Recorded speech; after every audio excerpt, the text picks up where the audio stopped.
Welcome to another blog. तो life रे आमे एते बिजी हो जाऊ केबे केबे घर वैल्यू ही भूली जाऊ। बहुत दिन पर मु घर को गली आउ एते गरम रे भी मामा मते स्पेशल फील करबा पई मो फेवरेट मटन बनैथिला। से खाली खाइबा नुह सेटा तार गोटे भल पाइबा थिला।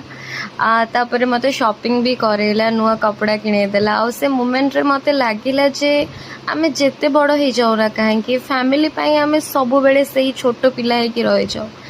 आजिकल रो फर्स्ट लाइफ रे जेन्युइन केयर बहुत रेयर हो गला सेति पाई ए छोट छोट मोमेंट्स मो पाई बहुत ही प्रीशियस।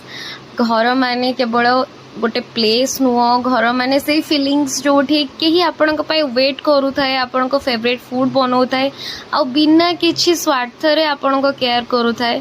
सतरे फैमिली रो लव आ पीस को दुनिया रो कौन सी लग्जरी रिप्लेस करि परिबने। So that's it for today's mini blog. See you in the next one. Thanks for watching. Don't forget to like share and subscribe. Till then take care. Bye bye.